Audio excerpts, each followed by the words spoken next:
First stop ng ating adventure at food trip dito sa Ormoc ang Lake Danao. May lawak itong 148 hectares at napalilibutan ng Amandiwing Mountain Range.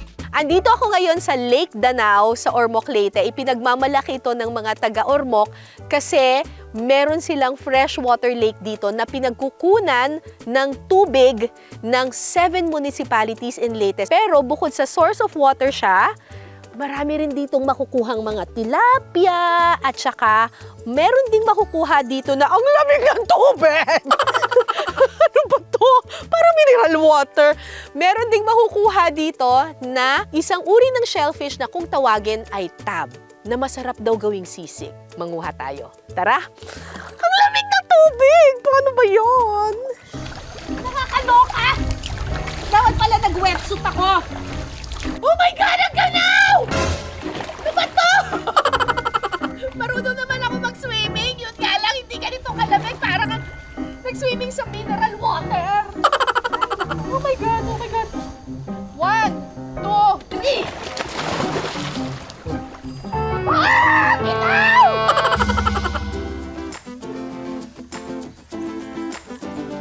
Hindi makita. Uy! Ang galing mo naman! Wala akong makita eh! Nandun po sa ilalim. Tab ang tawag sa mga shellfish na makukuha sa Lake Danao. Nabubuhay ang mga ito sa malubang bahagi ng lawa. Extra challenge ang pangunguha sa tab. Kailangan pa itong kapain sa buhangin sa ilalim ng lawa. Ang mahirap kasi sa lake, pag nabulabog mo na yung lupa sa ilalim, nagiging murky siya. Di mo na nakikita. So kailangan banayad lang yung pagslangoy, yung pagsisid. Hindi ko nakikita. Dito. Wow, ang lalim! Medyo malalim. Malalim!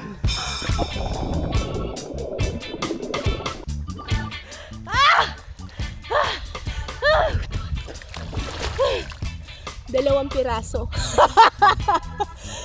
Dalawang piraso lang nakuha ko. Nakakapagod.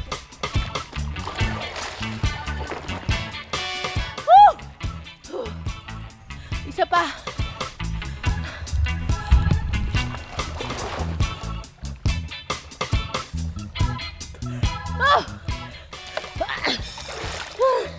Nakakapagod.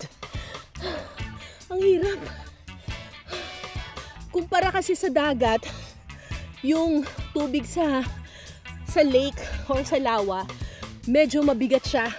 Sa dagat kasi, mas buoyant tayo, mas mabilis tayong lumutang. Yung tubig sa lake, parang hinihila pa ilalim. Kaya nakakapagod talaga. Ito, nakuha ko ng 3. Ay, Diyos ko Lord. Ang hirap. Dapat masarap tong tab na to ah. Ang hirap kunin. Yun, dami na namin nakuha. Okay. Nakakapagod mang manguha ng tab, sulit naman daw ang aming pagsisid dahil masarap daw itong gawing tab sisig at crispy tab. Ito na yung mga nakuha naming tab mula sa Lake Danao. At magluluto na tayo ngayon ng sisig na tab. Ano, buksan na natin. Ganyan lang. Hahatiin talaga. Yan, tapos bubuksan. Ayun. Lahat yan? Yes po, ma'am. Oh, ang dami palang laman itong tab. Sa Ingles, ang tab ay freshwater clam. Sa iba po, ang pangalan nito is Bibi. Ha? Bibi. Bibi? Parang baby, ganyan. Gano'ng karami ang bubuksan natin? 25 pieces. 25 talaga? O, Yes sige. po, pang isang order lang yun po. Taran! Ang laki, oh!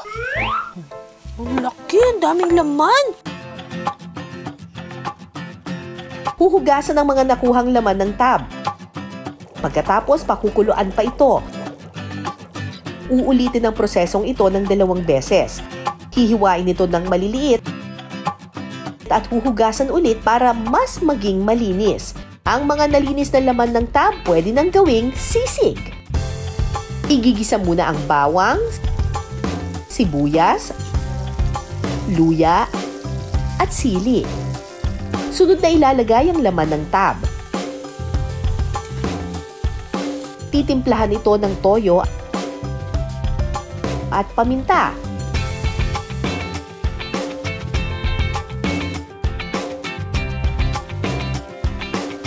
Ilang minuto pa, luto na ang ating tab sisig.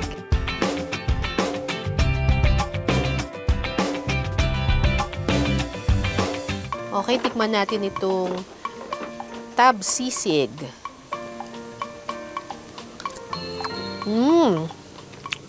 Maanghang ah. May anghang siya pero sakto lang. Hindi naman siya malansa kasi nagisa siya sa luya, sa sibuyas, tsaka sa bawang. Pwedeng pang pulutan.